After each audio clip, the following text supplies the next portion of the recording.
오늘 우리에게 주신 하나님의 말씀은 로마서 9장 13절에서 18절 말씀입니다. 기록된 바 내가 야곱은 사랑하고 에서는 미워하였다 하심과 같으니라. 그런즉 우리가 무슨 말을 하리요? 하나님께 불의가 있느냐? 그럴 수 없느니라. 모세에게 이르시되 내가 긍휼히 여길 자를 긍휼히 여기고 불쌍히 여길 자를 불쌍히 여기리라 하셨으니 그런즉 원하는 자로 말미암음도 아니요 다른 박지라는 자로 말미암음도 아니요 오직 긍휼히 여기시는 하나님으로 말미암음이니라. 성경이 바로에게 이르시되 내가 이 일을 위하여 너를 세웠으니 곧 너로 말미암아 내 능력을 보이고 내 이름이 온 땅에 전파되게 하려 함이라 하셨으니 그런즉 하나님께서 하고자 하시는 자를 긍휼히 여기시고 하고자 하시는 자를 완악하게 하시느니라. 우리 예수님과 베드로의 첫 만남의 장면을 기억하십니까? 예수님께서 베드로를 처음 만날 때 베드로를 보시면서 뭐라 말씀하셨습니까? 너를 장차 게바라 이렇게 말씀했습니다. 선생님들, 이 게바라는 뜻은요 반석이라는, 그래서 베드로의 이름 베드로, 시몬이었던 그의 이름을 베드로로 바꿀 수 있는 그 이름을 주님이 지어주셨습니다. 베드로는요 정말 반석 같은 인생을 삽니다. 그리고 그의 신앙 고백 위에 이 교회가 세워집니다. 베드로의 삶이 완벽했냐? 아닙니다. 그렇지 못한 거 우리 다 잘 알고 계십니다. 예수님을 부인한 적도 있고요. 특유의 다혈질 성품 때문에 고통을 받은 적도 있습니다. 그럼에도 예수님께서 베드로의 삶을 끝까지 이끌어 가시고요. 그의 인생을 받으시고 그가 처음 부르신 그대로 그 시몬이었던 그를 게바대로 그의 삶을 마치게 하십니다. 오늘 성도님들, 그래서요 베드로를 보는 순간 예수님은 그의 인생에 뭘 알고 계셨습니까? 종합 계획을 알고 계셨어요. 처음과 끝과 그의 구원과 그 모든 것을 알고 예수님은 베드로를 불렀다는 것이죠. 오늘 베드로만 그런 것이 아닙니다. 여기 예배하러 나오신 성도님들, 다 앉아 계신 성도님들, 우리는 다 다릅니다. 언제 예수님을 만났는지, 우리가 예수님을 고백했는지, 아니면 지금도 찾고 계신지는 모르겠습니다. 그러나 우리가 고백할 수 있는 것은요, 그 예수님이요, 우리를 부르신 예수님은 뭐까지 알고 계신다? 우리의 마지막을 알고 계십니다. 우리의 종합계획을 알고 부르셨습니다. 우리를 알고 부르신 주님은요, 우리의 모든 것을 알고 우리의 끝까지 알고 부르셨습니다. 그래서 우리를 부르실 때 예수님이요, 확신이 있었다는 것이죠. 우리를 부를 때 쟤를 한번 구원해 볼까? 뭐 이러면서 예수님이 부른 게 아니고요. 우리를 부르실 때 우리 주님은요, 우리 인생을 향한 마지막을 계획하고 불렀습니다. 그래서 이걸 뭐라고 말하냐면요, 구원의 확신이라고 말하는 거예요. 성도님들, 지난 시간 말씀드렸습니다. 우리의 구원의 확신은 어디에서 옵니까? 하나님으로부터 온 것입니다. 나로부터 온 것이 아닙니다. 하나님으로부터 왔기에 우리의 구원의 확신이 믿을 만하다 말씀드렸습니다. 어디서부터 왔느냐, 이것이 정말 중요합니다. 만약 5살짜리 어린아이가 여기 있어요. 그리고 그 아이가 이렇게 얘기합니다. 목사님, 저 한강 가면요 건널 수 있어요. 네. 저 지난주에 수영장 갔는데요, 거기서 제가 이 튜브 가지고 한 몇 미터 움직였거든요. 저 한강 건널 수 있을 것 같아요. 아이가 자신합니다. 오늘들 아이 한강으로 보내야 됩니까? 말아야 됩니까? 네, 큰일 납니다. 네, 한강 보내면요 큰일 납니다. 실종될 수 있습니다. 그런데 만약에 다른 아이가 또 이렇게 얘기해요. 저는요 건널 수 있는데요, 아빠가 유람선 태워준다고 했어요. 그럼 이 아이는 한번 건널만 한 겁니까? 안 됩니까? 건널만 한 거죠. 오늘들 우리의 구원도 마찬가지입니다. 때로는 우리는요 신앙이 참 약해요. 우리는 별 볼 일 없어요. 우리는 부족할 때 많습니다. 나를 보면요 자신감이 없어요. 믿을 만하지도 못하고. 전도할 때 많이 말씀하시는 게, 한참 다 끝까지 잘 나갔는데 마지막에 저 믿을 만한 사람 안 돼요. 근데 당연히 안 되죠. 아무도 우리 사람 믿을 만하지 못합니다. 그러나 우리의 구원이 하나님으로부터 온 것이라면, 우리의 구원을 하나님이 계획하시고 예수 그리스도를 우리에게 보내주심을 우리가 알기 시작한다면 그것이 진짜라는 것입니다. 오늘 그래서요, 오늘 그 예수님을 주인으로 고백한 그 믿음의 고백이 우리 안에 신실하게 살아있길 주님의 이름으로 소원합니다. 오늘 이제 우리는 로마서 9장으로 넘어갑니다. 우리가 이 구원에 대해서 듣고 나면요, 그리고 구원의 감격을 경험하게 되면요, 한 가지 궁금한 것이 생겨요. 나는 구원받아서 너무 좋은데 누굴 보게 돼요? 내 옆에 있는 사람을 보게 됩니다. 내 자녀를 보게 됩니다. 내가 가장 사랑하는 사람을 딱 떠올려요. 아니, 하나님, 그 사람은 어떻게 되나요? 아니, 하나님, 그 사람을 향한 계획을 주님은 갖고 계신가요? 로마서 9장부터 11장은요, 그래서 무엇에 대해서 이야기하냐면요, 하나님의 주권과 하나님의 선택에 대한 이야기를 하기 시작합니다. 이것은요, 로마서 안에서 가장 민감하고 실은 깊은 주제입니다. 오늘 이 말씀을 우리가 함께 들으며 하나님의 주권, 하나님의 선택이 어떤 의미들이 담겨 있는지 우리가 이 주의 말씀을 온전히 깨달을 수 있기를 소망합니다. 먼저 본문 1절부터 3절까지 말씀을 제가 한번 읽어보겠습니다. 내가 그리스도 안에서 참말을 하고 거짓말을 아니하노라.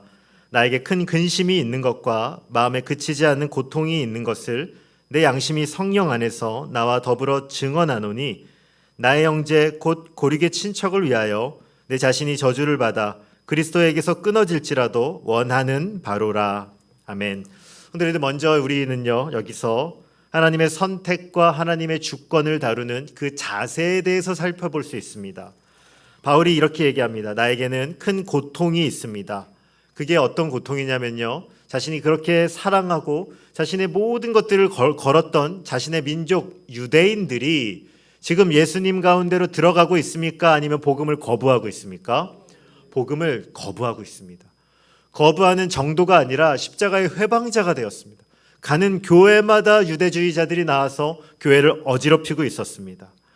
바울이 이렇게 얘기해요. 큰 근심과 고통이 나에게 있다. 예수님을 만나기 전에 바울 자신도요, 하나님을 많이 안다라고 여겼던 자였습니다. 수요일에도 말씀드렸지만 이 유대인들은요, 모세 오경이라고 불리는 토라를요 거의 암송하다 싶을 정도로 가까이 끼고 삽니다. 그런데 신비한 일은요, 하나님께서 예수님을 보내시고 그 복음을 들려주기 시작하는데 누가 가장 강렬하게 저항해요? 유대인들이 저항하는 거예요. 유대인들이 복음 안으로 들어오지 않는 것입니다. 바울이 볼 때 이것이 참 가슴이 아픈 거죠. 하나님의 선택과 주권을 듣는 우리 안에 이 믿음이 있으셔야 됩니다. 하나님의 주권은요, 하나님의 선택은요, 나를 구원하신 하나님을 향한 감사, 그리고 또 하나는요, 선택받지 못한 자를 향한 아픔이 우리 안에 있으셔야 합니다. 감사와 아픔을 동시에 느끼는 것, 그것이 하나님을 향한 우리의 마음이셔야 됩니다. 따라해 볼까요? 구원하심의 감사, 택하지 않음의 아픔. 이 마음이 우리 안에 있습니다. 왜 이것이 중요하냐면요, 많은 분들이 하나님의 선택을 보며 이런 마음을 가지게 됩니다. 나는 구원을 받았지. 그러면서 어떤 마음을 품냐면요, 교만한 마음을 갖게 되기 쉽습니다. 나만 어떤 사람이다? 특별한 은혜를 받은 사람이다. 예, 특별한 거는 맞습니다. 그런데 나만 특별한 사람이다라는 선민의식이 내 안에 찾아올 수 있습니다. 그리고 또 어떤 마음이 찾아오냐면요, 예수님을 안 믿는 사람을 보면서 정죄하는 마음이 찾아옵니다. 저 사람은 왜 예수님을 안 믿지? 그러면서 또 이렇게 생각해요.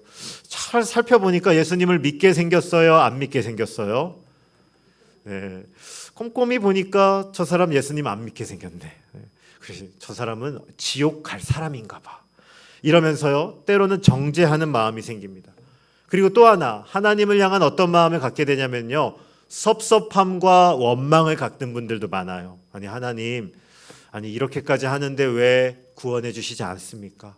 하나님, 내가 이렇게까지 간절하게 주님께 나오는데 왜 그 사람에게는 복음을 보여주지 않습니까? 그러면서 하나님을 향한 원망과 아픔을 가질 수가 있다는 것이죠. 오늘 바울을 보십시오. 그는 하나님의 주권 앞에 이렇게 얘기합니다. 나에게 큰 근심이 있는 것과 마음에 그치지 않는 고통이 있다. 그런데 이것을요, 구원받은 자에게 주시는 하나님의 마음이라는 것이죠.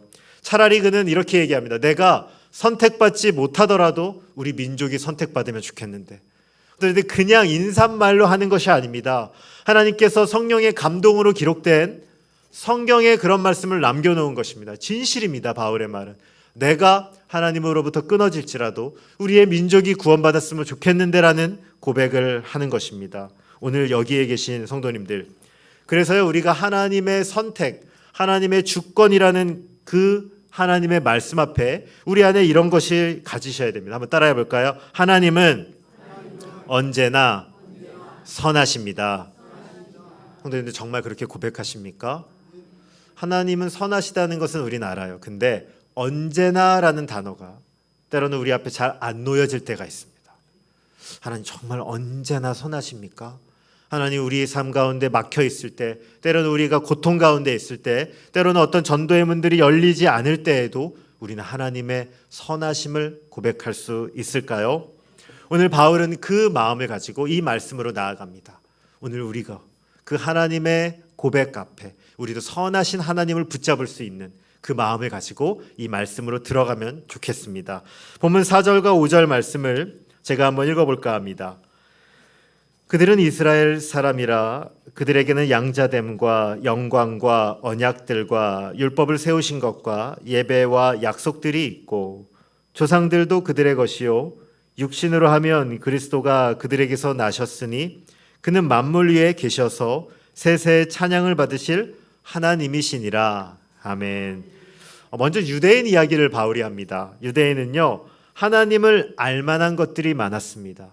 여기 양자라는 말은 지금 유대인들이 양자됐다는 것은 아니고요. 유대인들의 조상을 말하는 것입니다. 오늘은 유대인들이 민족의 아버지가 누구죠? 아브라함이죠. 아브라함이 하나님의 부르심을 받았습니다. 하나님의 그 자손의 축복을 받았습니다. 언약을 가졌습니다. 그들은 모든 선한 것들을 다 가지고 있었습니다. 예배할 수 있었습니다. 성전이 있었습니다. 율법을 가졌습니다. 하나님을 알만한 것들이 그들 안에는 가득했습니다. 그런데 오늘 참 신비한 일이 일어났어요. 지금 그 유대인들이 하나님을 대적하고 있습니다. 지금 그 유대인들이 하나님을 적극적으로 핍박하고 있습니다. 신학교 때 한 교수님이 기억이 납니다. 저희를 지도할 때 일선 목회를 은퇴하시고 70이 넘으신 교수님인데 전공은 못 가르치시고요. 그렇게 되면 교양 과목을 가르치셔요. 그래서 제가 그 결혼, 그 가정에 대한 과목을 그분께 한 학기 들었습니다. 목사님이 이제 가정 수업이니까요. 자녀 이야기들을 가끔 하실 때가 있습니다. 근데 가정과 결혼 생활에 대한 이야기를 쭉 하시다가 자녀 이야기를 하시는데 그 중에 한 따님이 예수님을 안 믿고 있다는 거예요. 그래서 그 이야기를 하면서 참 예수님 믿을 만한 환경에서 태어났죠. 우리나라에서 참 유명한 목사님이셨거든요. 목회 참 잘하신 분이십니다. 이름만 들어도 대부분 아실 만한 분인데 그분의 막내딸이 예수님을 안 믿고 있는 거죠. 그러면서 가끔 이런 얘기를 해요. 제가 목회를 하면서 너무 바빴던 것 같다. 내가 젊었을 때 너무 돌아보지 못해서 가정을 잘 돌보지 못한 것들에 대한 아쉬움. 그리고 그 따님 이야기를 할 때마다 이렇게 우셔요. 그래서 저희가 30대 초가 되는 학생들이 대부분이고 그분은 70이 넘으신 분인데 얼마나 그 마음 가운데 아픔이 있으신지 그 따님 이야기를 할 때마다 한 몇 번 정도 수업 때 우셨습니다. 오늘 바울의 심정이 사실 이런 겁니다. 유대인들 예수님을 믿을 만한 것들이 얼마나 많은데 하나님을 알 것들이 그렇게 많은데 그들이 지금 십자가의 대적자가 되었습니다. 바울의 마음 가운데 이 아픔을 가지고 지금 이야기하고 있는 것입니다. 그럼 한번 묻겠습니다. 오늘 여기 예배하시는 성도님들은 어떻게 예수님을 믿으셨습니까? 한번 옆에 계신 분 얼굴 잠시 한번 보시겠습니까?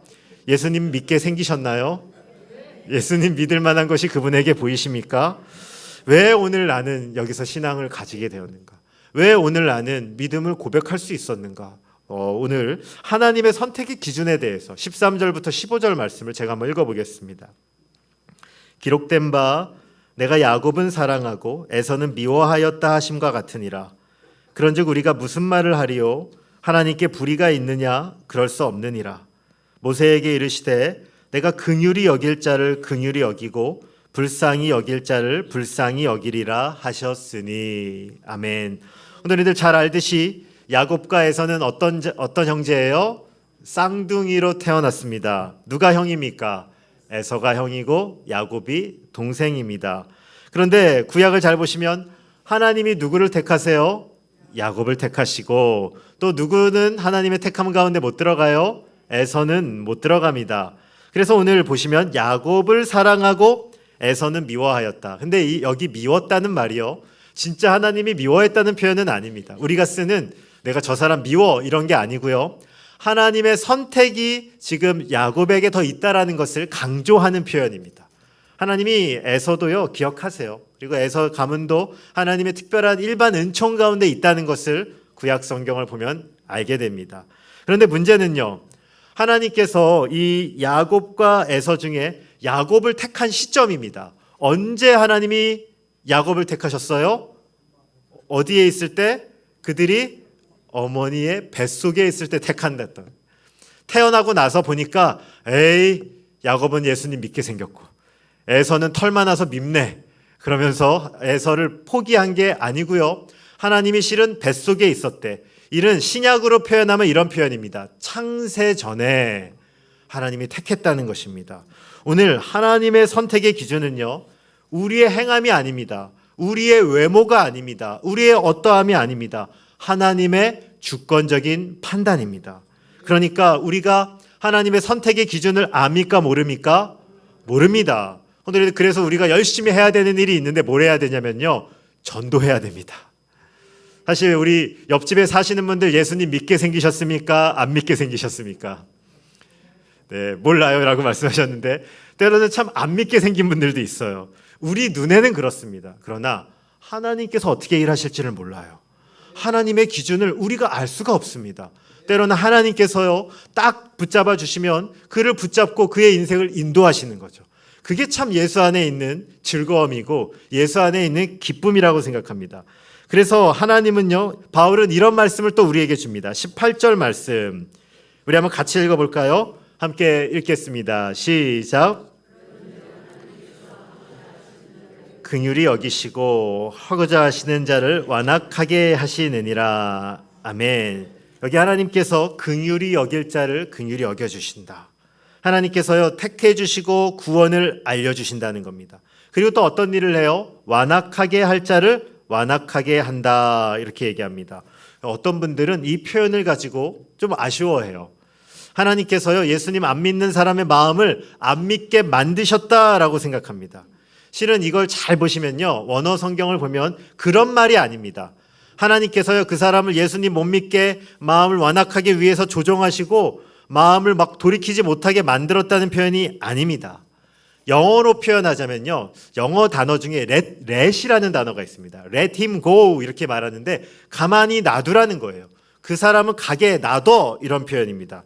가만히 놔두면요 어디를 향해 가냐? 그 사람의 본성을 따라 간다라는 표현입니다. 성도님들, 우리는 무엇으로 태어납니까? 아담 이후의 모든 인간은 죄인으로 태어납니다.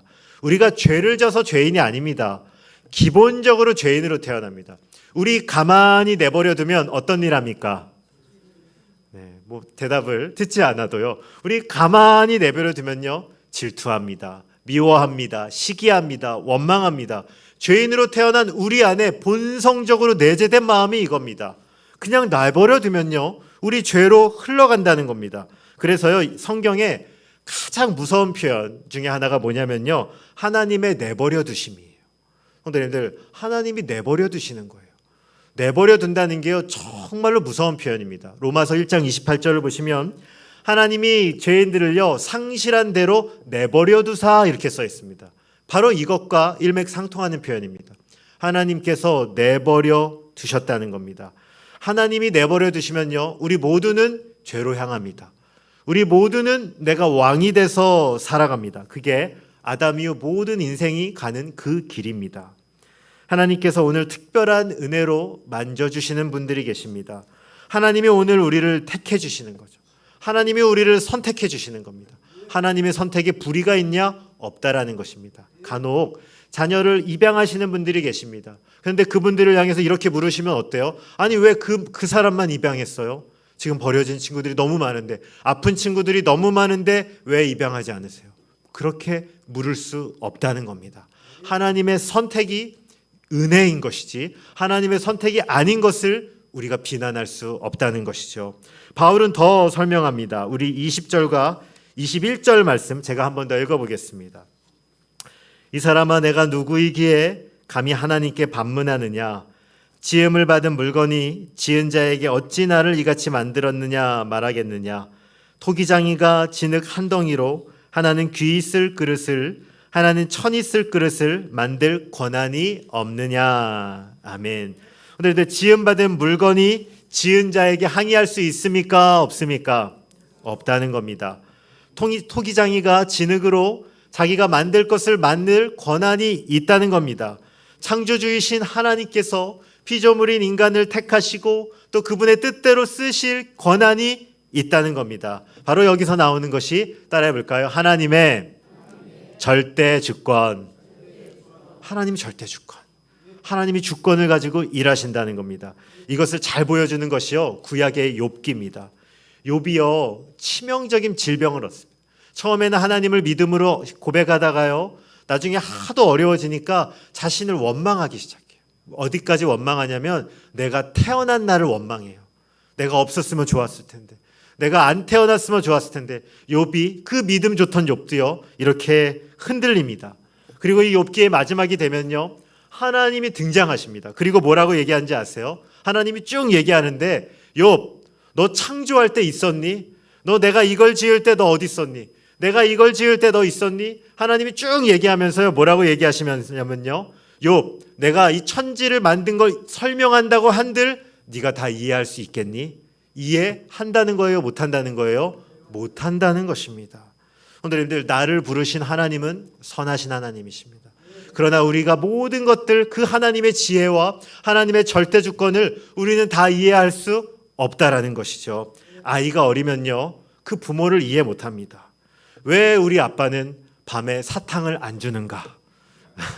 때로는 아이가 달라고 하면서 울 때가 있습니다. 좋은 부모라면 사탕을 줘야 됩니까? 말아야 됩니까? 사탕 주면 안 되죠. 아이 뜻대로 다 하면요, 아이 망치는 겁니다. 또 때로는 아이가 강력하게 저항할 때가 있어요. 자는 아이 깨워서 이 닦일 때. 아이가 행복해할까요? 강렬하게 저항할까요? 네, 저항합니다. 너무너무 닦기 싫어합니다. 그러나 때로는 부모는 아이가 싫다고 해도 해야 될 일이 있습니다. 그것이 그 부모가 갖고 있던 책임이자 권한이자 아이를 사랑하는 마음입니다. 성도님들, 때로는 우리가 하나님의 주권을 다 이해하지 못할 때가 참 많습니다. 때로는 서운할 때도 있습니다. 구원뿐만 아니고요, 우리 인생에 어떤 일들이 일어날 때 우리의 마음이 약해질 때가 있어요. 그때 우리 믿음의 눈을 들어 누굴 보시냐면요, 십자가에 달리신 예수님을 보시길 축원드립니다. 우리 믿음이 어려운 순간마다 주님을 보십시오. 우리를 사랑하셔서 하나님이 가장 아끼시는 그분의 아들을 우리에게 주셨습니다. 그 아들을 보는 믿음으로 우리는 하나님 앞에 서는 것입니다. 이제 우리 결론으로 가보겠습니다. 30절부터 32절 말씀 한 절씩 교독하고요, 마지막 32절을 합독하겠습니다. 그런즉 우리가 무슨 말을 하리요? 의를 따르지 아니한 이방인들이 의를 얻었으니 곧 믿음에서 난 의요. 함께 읽겠습니다. 어찌 그러하냐? 이는 그들이 믿음을 의지하지 않고 행위를 의지함이라. 부딪힐 돌에 부딪혔느니라. 아멘. 예수님을 정말 알듯했던 유대인들이 지금 로마서를 기록할 때 믿음 안에 들어오지 못하고 있습니다. 그런데 지금 이방인들이 교회 안에 들어오고 있습니다. 사실 이 로마서를 기록할 때요, 교회가 바뀌고 있었어요. 유대인 중심의 교회에서요, 점점 이방인들이 교회에 더 많이 들어오고 있습니다. 그러면서 여러 갈등도 실은 있었습니다. 대부분의 이 신약의 초기의 교회들이요, 큰 변화가 일어나기 시작해요. 처음에 예수님을 믿었다라고 생각했던 유대인들이 오히려 빠지기 시작하고요, 이방인들이 교회 가운데 물밀듯이 들어오는 일들이 일어나고 있습니다. 그러면서 바울은 오늘 한 가지 얘기합니다. 왜 유대인들이 하나님의 선택 안에 못 들어왔는가? 32절을 보시면 그들이 믿음을 의지하지 않고 뭘 의지하고 있어요? 행위를 의지하고 있다, 이렇게 기록되어 있습니다. 성도님들, 우리가 하나님께 나오고 예배하고 신앙을 가질 때 가장 중요한 것은요, 항복입니다. 하나님 앞에 완전히 무릎 꿇어야 됩니다. 하나님을 절대로 신뢰하셔야 됩니다. 이것이 가장 중요한 것입니다. 그런데 오늘 유대인들은요, 자신들이 믿은 게 많아요. 자신들이 가지고 있는 게 많습니다. 자신들의 체험이 있습니다. 자신들의 경험이 있습니다. 자신들의 간증이 있습니다. 그게 오히려 하나님을 아는데 걸림돌이 되고 있습니다. 반면에 이방인들은요, 하나도 가진 게 없어요. 이방인들은 하나님 앞에 지금 내세울 것이 없습니다. 근데 신비한 일이 뭐냐면 그 이방인들이 복음 안에 들어오기 시작하고 있어요. 그 이방인들이 십자가의 눈을 뜨기 시작하고 있습니다. 오늘 이것이 우리에게 두려운 것으로 받으셔야 됩니다. 오래전에 제가 어제 설교를 준비하면서 생각했는데 한 9년 정도 되는 것 같아요. 그 교회에서 새가족반을 운영했습니다. 4주 과정으로 했는데 세 번째 주 시간이었어요. 그 주제가 뭐냐면 주제권이었습니다. 즉 그 삶의 주인을 예수님으로 고백하십시오. 그것이 주제였습니다. 그리고 그 모든 삶의 우상을 내리고 이제 선생님의 주인이 예수님이 되십니까? 우리 교회에 새로 오시면 그런 과정들 많이 하지 않습니까? 그날 한 10분 정도 그 성도님들과 함께 했는데 30대 후반 정도 되시는 분이셨어요. 저보다 조금 나이가 더 있으셨어요. 근데 그분께 이 질문을 던졌습니다. 이제 막 결혼하시고 실은 신앙이 없었는데 아내 때문에, 그리고 또 하나는 아내가 임신하셨더라고요. 그래서 이제 교회에 가서 우리 아이를 이렇게 양육해야 되겠다라는 마음으로 오셨던 것 같아요. 그래서 그 질문을 던졌습니다. 성도님, 그 예수님을 주인으로 고백하십니까? 그분이요 굉장히 놀라셨어요. 교회 처음 왔는데 갑자기 주인을 고백하라니까 당황하신 거예요. 그리고 굉장히 머뭇거리면서 그 대답을 못 하십니다. 굉장히 어두운 얼굴로 돌아가셨습니다. 그리고 다음 주 새가족반 마지막 4주차가 되었습니다. 근데 시작하고 이제 기도하고 딱 하려고 그러는데 대뜸 저한테 그래요. 목사님, 제가 한 주간 고민 많이 했어요. 저는 잊어버렸는데 그분은 한 주간 고민한 거예요. 저 정말 열심히 살았거든요. 그러는 거예요. 그분이 특허권에 관한 일을, 그 법무적인 일을 하는 분이셨습니다. 그래서 자기 정말 열심히 살았대요. 뭐 잘은 모르겠어요. 근데 열심히 살았는데요. 저 정말 성공 위해서 열심히 살았어요. 저 돈 때문에 열심히 살았어요. 근데 한 주 동안 저 진짜 깊게 고민했다고. 근데 한번 제가 자신은 없는데 예수님을 주인으로 모시고 살아보고 싶다. 제가 뭐 그런 삶을 살 수 있을까요? 라고 도와달라고 하시더라고요. 정말 감동이 있었습니다. 왜냐하면 저는 잊어버렸었는데 그분은 한 주간 너무 고민하신 거예요. 제가 설교를 준비하며 그분이 생각나서 어제 카톡을 한번 찾아봤습니다. 어떻게 살고 계신가 했더니 카톡에 이사야 말씀을 딱 프로필로 해놓으셨더라고요. 신앙생활 잘하고 계시구나. 참 감사가 있었습니다. 성도님들, 신앙이요, 제가 한 1년 정도 지켜봤는데 너무너무 잘하는 게 느껴지는 거예요. 그 삶에 제대로 된 그 나이가 들고 그 하나하나가 너무너무 그 제대로 자리 잡히는 거죠. 우리는 때로는 어렸을 때부터 신앙생활한 것에 장점과 단점이 있어요. 너무 익숙해요. 우리의 신앙 가운데 많은 고백들이 너무 무서운 건데 때로는 그냥 아무렇지 않게 합니다. 저는 우리 찬양하실 때요, 그 찬양의 가사를 물론 깊게 고백하시지만 훨씬 더 깊게 보셔야 된다고 생각합니다. 이거 제정신으로 하실 수 있는 고백인가 알고 하셔야 됩니다. 가끔 저는 무서울 때도 있습니다. 나의 생명을 드리니, 생명을 드린다는데 그 고백, 성도님들 그냥 막 흥얼거리면서 할 수 있는 고백입니까? 주 영광 위하여 나를 드리오니. 우리 이런 고백을 얼마나 많이 하는데 얼마나 무서운 고백입니까? 그런데 우리가 어렸을 때부터 찬양을 해서요, 이 찬양의 가사와 이 깊이가 사실 우리 생명을 건 고백들입니다. 이 깊이가 너무나도 깊은 것이죠. 근데 이방인들은 그 깊이를 그대로 받아들인 거예요. 그리고 그 고백을 그대로 진지하게 받으니까 신앙이 제대로 성장하기 시작하는 겁니다. 오늘 우리에게 이러한 질문을 던집니다. 성도님들, 우리는 어떠한 자세로 신앙하고 있는가? 우리는 정말 하나님 앞에 순수하고 열정을 가지고 나아가고 있는가? 혹시 과거의 관습에 젖어서 과거의 습관대로 신앙하고 있는 것은 아닌가? 성도님들, 과거는 귀한 것입니다.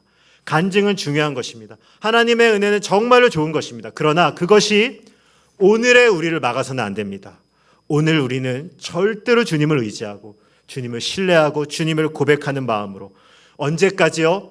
우리의 예수님 재림할 때까지, 그리고 예수님 다시 만날 그날까지 오늘 순수한 마음으로 오직 주님을 의지하며 나아갈 수 있는 모든 성도님들 되시길 주님의 이름으로 축원드립니다. 이제 정리합니다. 하나님의 선택 앞에 왜 하나님 우리를 모두 선택하지 않죠? 의문을 가질 수 있지만 오늘 바울은 그러지 않았습니다. 하나님의 선택이라는 이 교리는요, 의문으로 시작하는 교리가 아니라 나를 구원하신 하나님을 향한 감사, 그리고 내 옆에 있는 구원받지 못한 이를 향한 아픔을 가지고 하나님께 나가는 가르침입니다. 오늘 성도님들, 우리 가운데도 구원을 이루셨다면 나를 향한 구원을 감사하십시오.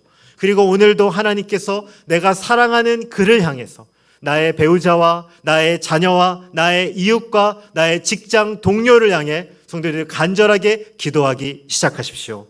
그리고 또 한 가지, 이 교리 앞에 바울은 간절하게 이방인들이 하나님께 들어오는 일들이 일어났습니다. 오늘 신앙하는 우리 안에 이러한 겸손함이, 신앙하는 우리 안에 이러한 순수함이 살아있길 소원합니다.